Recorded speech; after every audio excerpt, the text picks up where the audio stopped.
You already know. Period.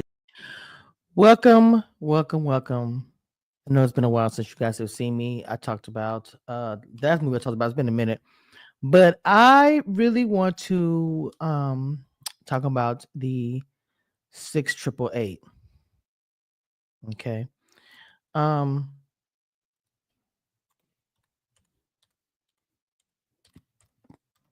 Before we get into the movie,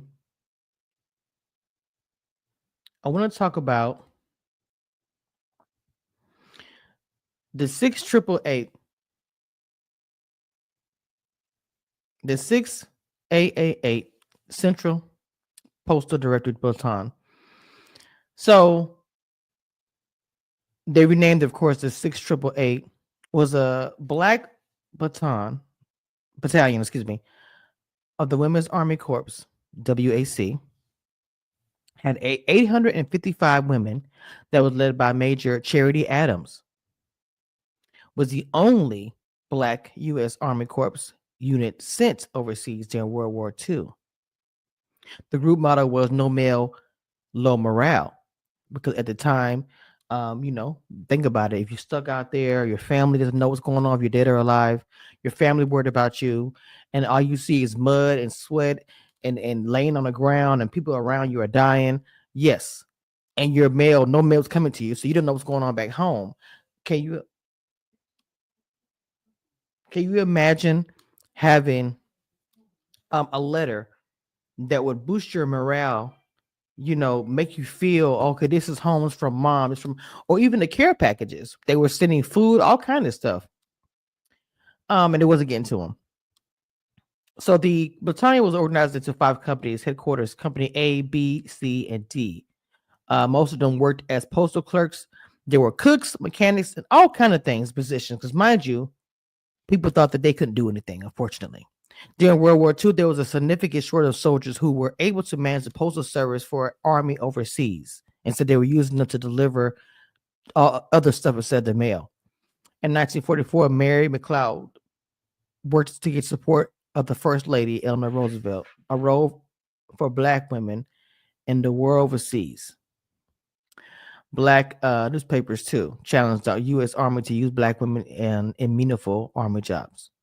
The women who signed up went to basic training in Georgia, like Alice Dixon, who served in different locations, including the Pentagon, before they joined.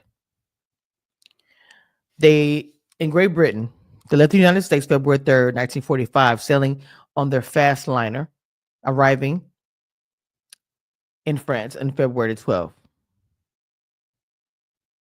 They encountered many German U-boats on the trip, forcing the ship to take evasive maneuvers. The ship reached them safely. The battalion was transported by train to Birmingham on the 15th of February. The unit was inspected and marched in review before Lieutenant General John C. H. Lee, Commanding General, Communications Zone, and Europe Theater of Operations.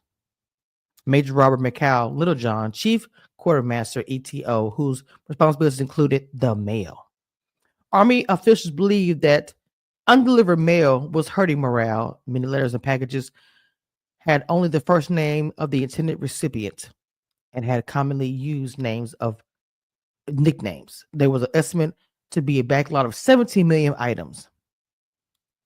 The devised their own system to handle the backlog of mail, including creating, maintaining a card index of names and those with the same or similar names, using military serial numbers to distinguish between them. This finally contained 7 million cards. The women of the 6888 worked 24 hours a day, 7 days a week in 3 shifts, processing and delivering mail, a morale booster to fighting troops in Europe. Each shift handed an estimated 65. Woo! That's a lot of freaking mail.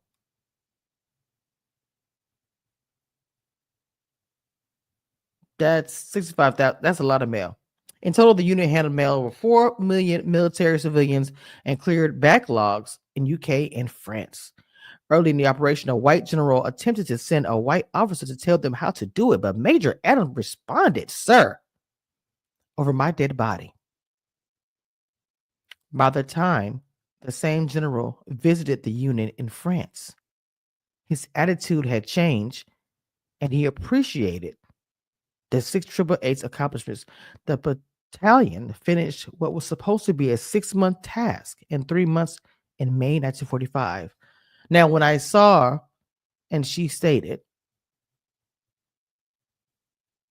over my dead body, and even in the movie, I did come to tears a few times watching this to see a black women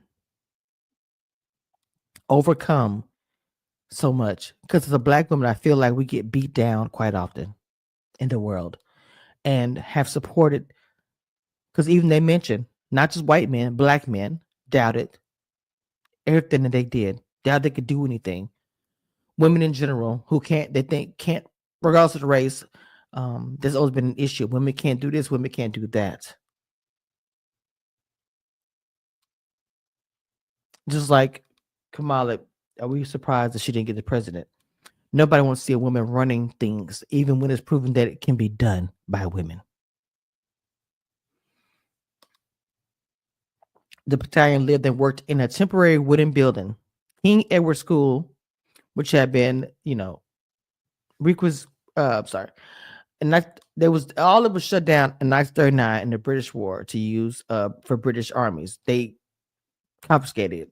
The 32 officers lived in 3 houses opposite, and because of the 688 was a segregated unit, the women slept and ate in different locations from the white male soldiers. Cold weather, when they arrived, meant the women had to wear coats and extra clothes when working in an unheated temporary building. Can you imagine? No heat.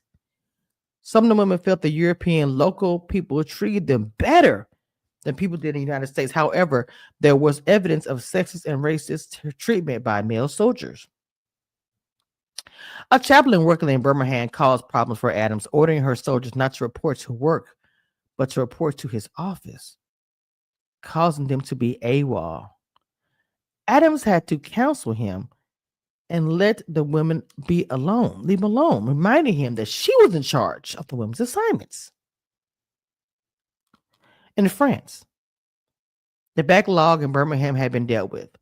They crossed the channel on the 8th of June, 1945, and were transported to a train to deal with another backlog of mail. There are some letters being 3 years old. The military police of the WAC unit were not allowed to have weapons, so they just had to keep out unwanted visitors. The 688 participated in a parade ceremony at the place where Joan of Arc was executed. By October 1945, the mail in Rouen had been cleared and the 688 was sent to Paris. They marched through the city where housed a luxurious hotel where they received first-class treatment. During this time, because the war was over, the battalion was reduced to 300 women, with a further 200 to be discharged in January 1946. Post-war, in February 1946, the unit returned to the United States, where it was disbanded in Fort Dix, New Jersey. There was no public recognition for the service at the time. Damn. In 2019, the U.S. Army awarded the 688 that accommodation. 2019, and you jump to February 1946. These women will not recognize what they actually did was actually save lives. Those guys that were in the military who morale was down were able to fight because their morale was up. That's crazy to me. So on February 25th, 2009, the battalion was honored by Women of Military Service for American Memorial, Arlington National Cemetery. The event was attended by 3 former unit members, including Alice Dixon, Mary, and Gladys Schuster Carter. Dixon and Ragland was also honored by President Barack Obama and First Lady Michelle Obama in 2009.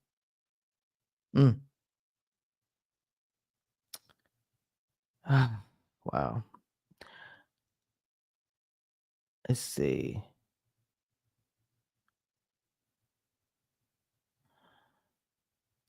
So what I will say is this. They got a lot of different words and everything else, but it took so long for them to get it.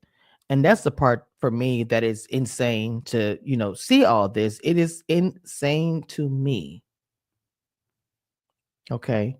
But what I will say is that it's an aspiring story either way. They did that. He did a really good job with this movie. Okay. I just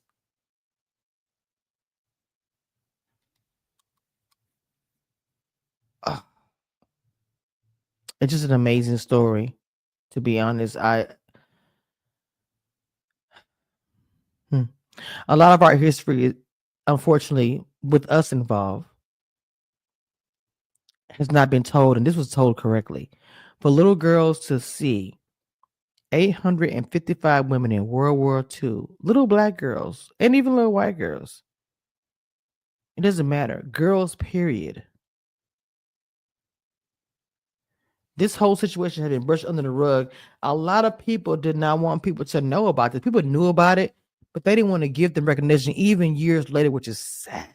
To know that a black woman led led this army to do what they did.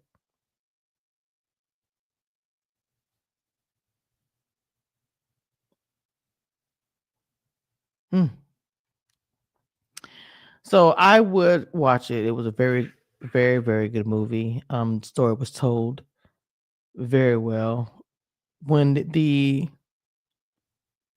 army asked them to march as if they couldn't do it, I did cry on that part because it was like he doubted everything about him anyway. So when he told her, I need them to march in the cold, right after they got this horrible trip to get there, and they did. And they did it very well. The similarities about how they looked like the original cast was also really done very well. So I enjoyed the movie. I want you guys to check it out. It's on Netflix. Take time to watch it during this holiday season. Happy holidays to all of you. Have a great day. One thing I want you guys to know, and that nothing that will never change about this, I am the queen of reality TV. Don't get it twisted and don't doubt it. It is what it